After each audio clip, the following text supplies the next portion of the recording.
Rhi. Hello. So, we're going to talk about a movie we just watched. What movie was that? Titanic. Can you tell me the plot, the story of what happens in the movie Titanic? Well, basically, it's about what happened to the real ship Titanic and, like, how it sank. And, like, there are some made-up people, like Rose and the fiancé and Jack. Mm-hmm. But most of it is, the whole movie is basically a history movie. It's kind of a history movie. So, do you know that James Cameron made over 30 dives down to the wreckage of Titanic? I didn't know that. Well, remember at the beginning of the movie, we talked about how the footage was real footage of the ship. The footage of the shipwreck is real. Yeah, I know. Yeah, that's because the director went down to look at it like over 30 times. Do you think that he did a good job of showing the ship? Yeah, I think that the director really looked at the details, tried to look at the details in the worn down ship, and maybe there were pictures that were black and white in a history book, but probably not. No, there are. There are lots of pictures of Titanic. But they're probably black and white. Yeah, they are black and white because they're very, very old. They're over 100 years old. And color photography is pretty new. So but they yeah, probably we know guessed on the colors.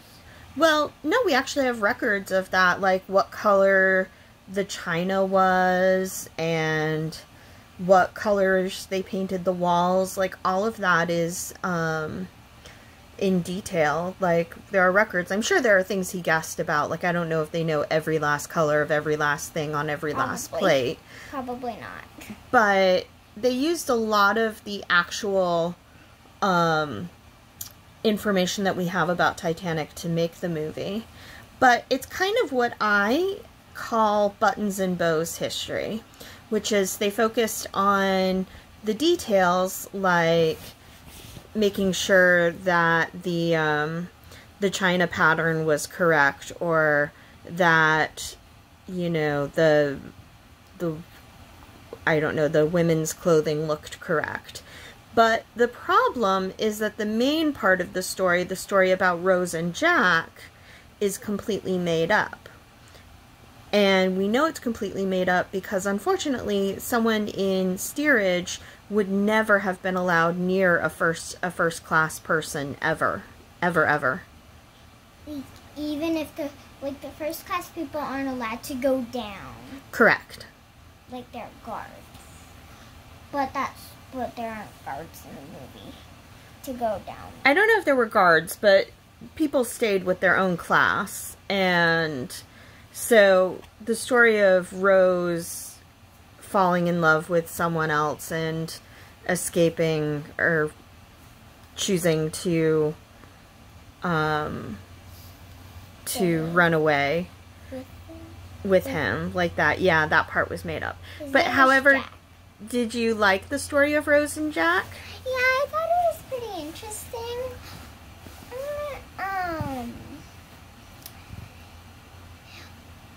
But, like, the part where Titanic is sinking is kind of dramatic.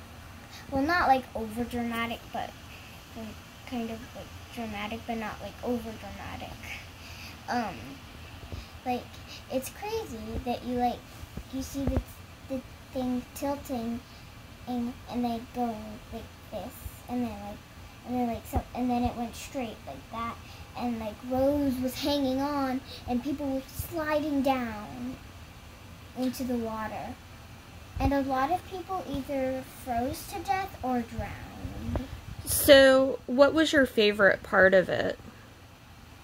Probably when Rose was probably at the end of the movie when like Rose, like, it was basically like if I think it was her fantasy that like she wished happened. So that was your favorite part when Rose went back to Titanic at the very, very, very, very end, the last scene? No, like young Rose. Mm-hmm. It was like her, like the fantasy. Well, where so that's actually, I was going to bring that up. So there's a lot of debate as to whether it's a fantasy, whether it's a dream, or some people think that she died and that's her spirit going to join the spirits of everyone who died on Titanic. What do you think it is? I think it's her fantasy because, or I think it's her dream. It's a dream because like after that they also show her sleeping. Mm-hmm. So I think it's a dream.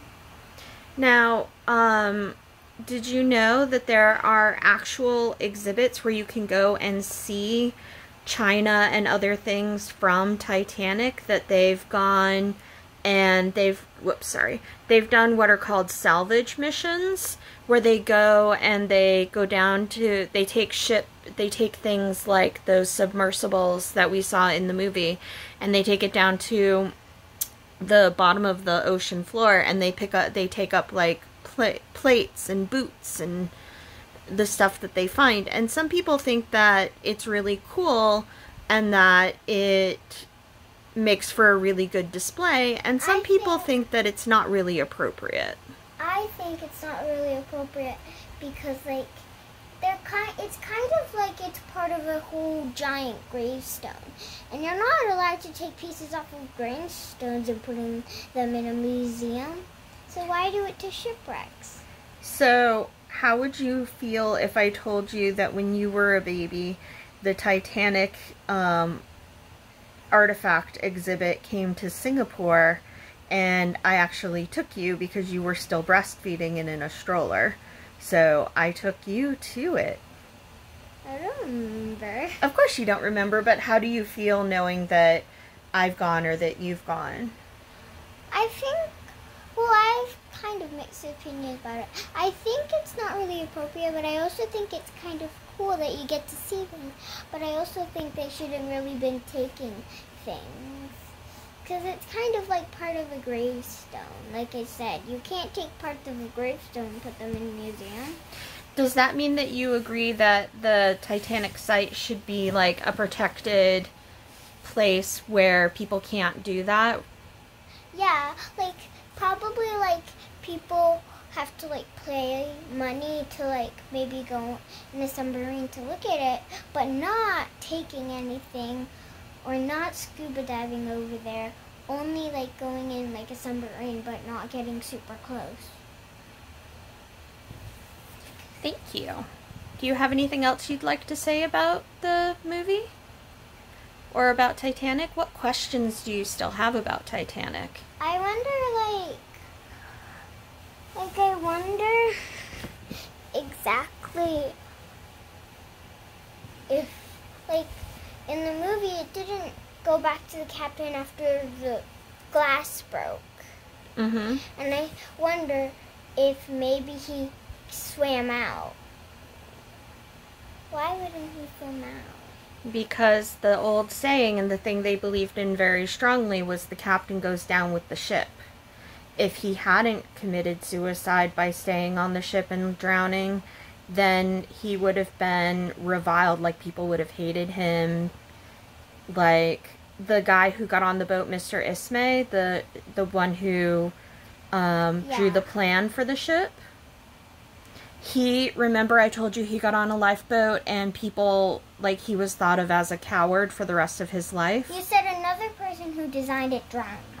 Yeah, Mr. Andrews drowned. Mr. Ismay got on a lifeboat. And I've actually read books about, like, what happened to the survivors of Titanic. And he had a very sad life for the rest of it because he didn't go down with the ship. So I think the captain decided to do what society said that he's supposed to do. Do you think the captain should have gone down with the ship? What do you think about that? I don't think people should be, like, treated like they're a coward because they didn't go down with the ship because they designed it or were the captain. Like, they shouldn't have to be that, because that's just letting someone pass away with other people. But you said that if everyone got off, the captain wouldn't have gone down. If, like, everyone got off the boat. I think that's true. That's what you said. Yeah, I mean, I know that even today, the captain is supposed to be the last person off the ship because he or she is the one in charge of the ship. Or they is the person in charge of the ship. So they should be the last person off. But, like, if they jump on a lifeboat, I don't think they should be called a coward for the rest of their life. Okay. I don't think that's fair. That's a very good point. I think we'll end it there. Bye. Goodbye.